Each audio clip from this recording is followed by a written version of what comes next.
Assalamualaikum warahmatullahi wabarakatuh. Bertemu lagi dengan Bu Vokaliana dalam mata pelajaran PPKN. Anak-anakku semuanya, kalian sekarang sudah masuk sekolah menengah pertama, khususnya di SMP Negeri 1 Bujen. Berbahagia sekali Bu Vokal bertemu dengan kalian, walaupun dalam keadaan pembelajaran online atau pembelajaran PJJ, pembelajaran jarak jauh ya. Nah, ini bukan berarti kita menjadi malas untuk menuntut ilmu. Harapan Ibu, kalian tetap semangat dan bergairah dalam belajar. Baik, dalam pembelajaran daring kali ini, Bu Vokal selalu menghimbau untuk menjaga kebersihan lingkungan dan mematuhi protokol COVID-19. Ada baiknya sebelum mulai, jangan lupa untuk berdoa dan menyiapkan peralatan tulis, buku paket ataupun buku relevan untuk pembelajaran PPKN kali ini. Nah, ayo kita mulai belajar dan berdoa. Berdoa dimulai. Bismillahirrahmanirrahim. Raditu billahi rabba wa bil islami dina wa bi muhammadin nabiyya wa rasula. Rabbi zidni ilman warzuqni fahman. Berdoa selesai. Semoga apa yang dipelajari hari ini dapat bermanfaat dalam kehidupan diri pribadi, masyarakat, dan bangsa Indonesia.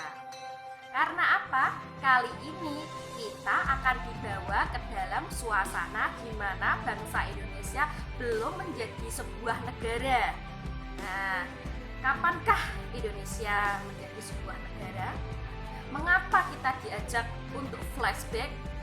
Karena pembahasan yang akan disajikan berkenaan dengan pembentukan Badan Penyelidik Kemerdekaan Indonesia, ya, yang disebut juga BPUPKI atau Dokuritsu Zunbi Tosakai, yang merupakan lembaga terpenting dalam pembentukan negara tercinta kita, Indonesia. Baik, kompetensi dasar yang akan kita pelajari kali ini adalah 3.1, menganalisis proses perumusan dan penetapan Pancasila sebagai dasar negara. 4.1, menyaji hasil analisis proses perumusan dan penetapan Pancasila. Tujuan pembelajaran dalam video ini adalah yang pertama, menunjukkan rasa syukur kepada Tuhan Yang Maha Esa ketika mempelajari proses perumusan Pancasila sebagai dasar negara. 2. Bertanggung jawab melaksanakan pembelajaran sebagaimana teladan para pendiri negara kita, yaitu ketika merumuskan dan menetapkan Pancasila sebagai dasar negara Republik Indonesia. Yang ketiga, menelaah pembentukan BPUPKI dalam perumusan dasar negara Indonesia Merdeka. Yang keempat, memperjelas alasan pembentukan BPUPKI dalam proses perumusan dasar negara Indonesia. Yang kelima, memperjelas tugas BPUPKI dalam proses perumusan dasar negara Indonesia yang merdeka. Coba kalian lihat gambar di samping. Oke, berikut ini adalah ilustrasi gambar sebuah gedung yang sangat besar. Nah, coba diperhatikan gambar di samping. Sudah? Nah, pertanyaannya di sini adalah kenapa sih ini bisa berdiri kokoh ya? Gedung begitu tinggi, kenapa sangat bisa berdiri kokoh? Nah, kira-kira kenapa? Pasti jawabannya karena ada pondasi yang sangat kuat. Lalu bagaimana misalkan pondasinya tidak kuat? Betul sekali. gedungnya bisa roboh, bisa runtuh, bisa hancur, dan lain sebagainya. Nah, karena pondasinya kokoh, gedungnya bisa berdiri tegak, ya kan?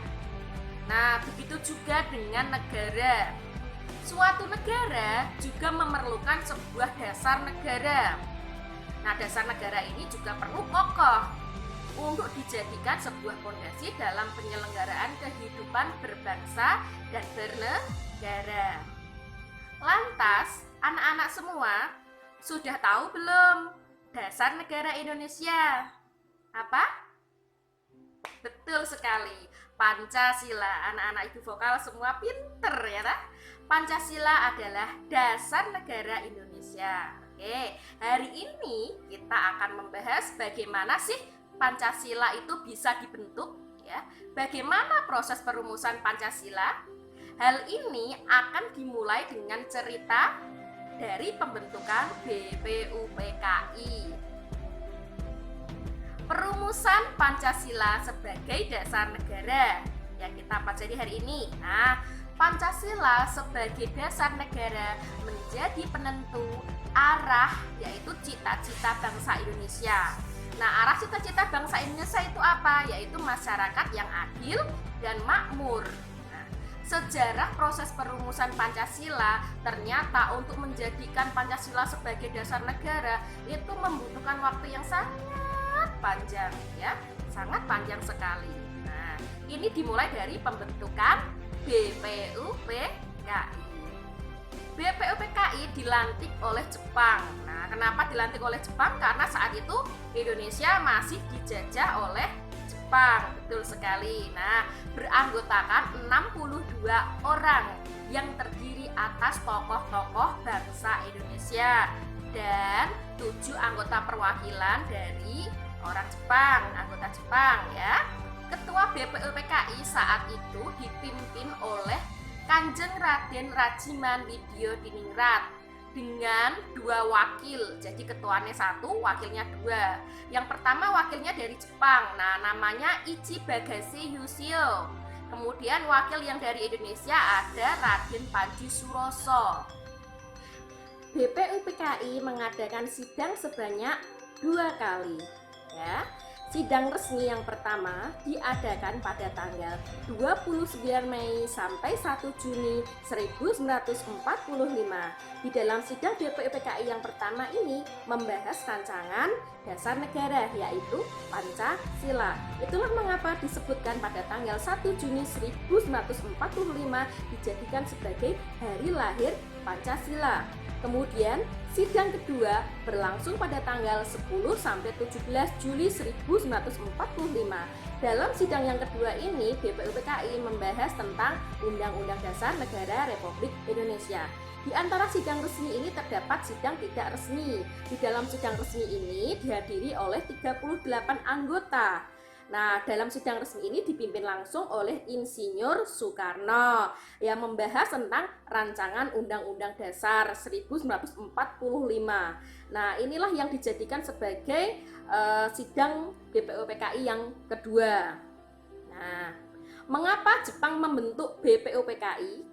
Nah, pertanyaan ini bisa dijawab dengan cara yaitu Jepang membentuk BPUPKI sebagai perwujudan dari janjinya yaitu Perdana Menteri Kaiso Kuniaki untuk memerdekakan Indonesia karena pada tanggal 18 Juli 1945 Jepang terdesak oleh pasukan sekutu. Saat itu negara Jepang ya 2 kota besar dibom atom Hiroshima dan Nagasaki. Saat itu Jepang kalah pada Perang Dunia Kedua dan membuat perjanjian kepada rakyat Indonesia untuk membantu Jepang dalam Perang Asia Raya Timur untuk melawan pasukan sekutu.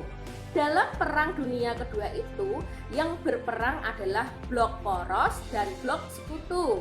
Nah, blok sekutu terdiri dari Amerika Serikat, Britania Raya, Uni Soviet, dan Tiongkok.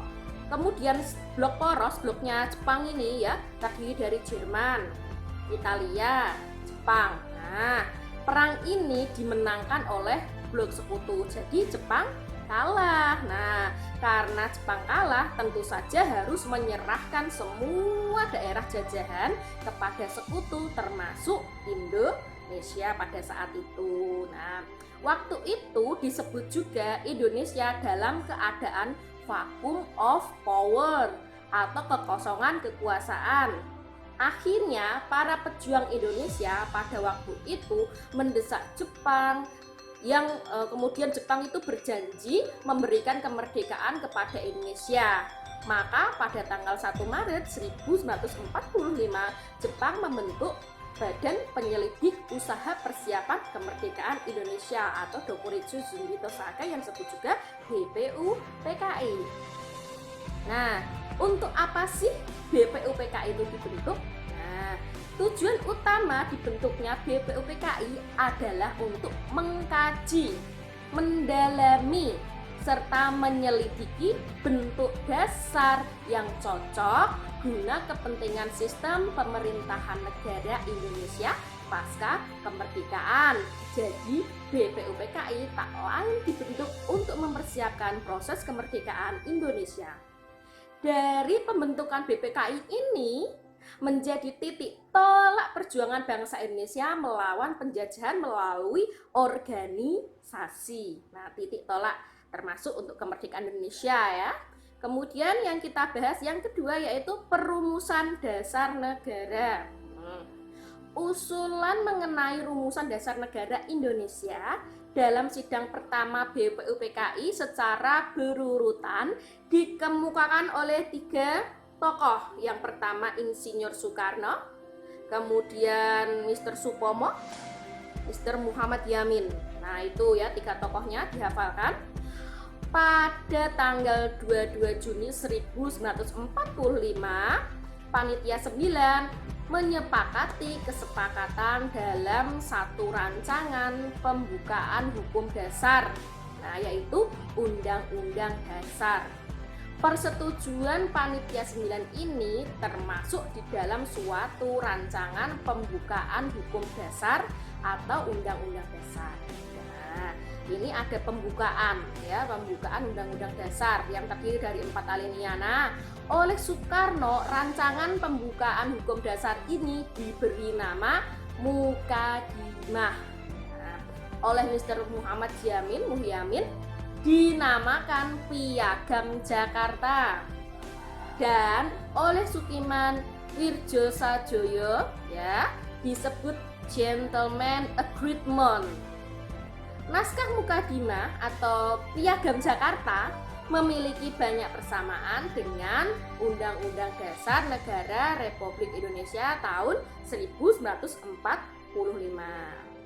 Oke, itu pelajaran yang dapat kita pelajari hari ini ya. Untuk minggu depan kita akan membahas tentang penetapan Pancasila sebagai dasar negara. Tadi baru perumusan ya, prosesnya pembentukan BPUPKI. Nanti penetapannya nanti setelah BPUPKI digantikan, tugasnya sudah selesai digantikan oleh PPKI dan kita akan flashback tentang kemerdekaan Indonesia. Nah, cukup sekian. Apabila ada salah kurang lebihnya, Bu Vokal minta maaf. Semoga ilmu yang kita pelajari hari ini dapat bermanfaat. Terima kasih. Wassalamualaikum warahmatullahi wabarakatuh.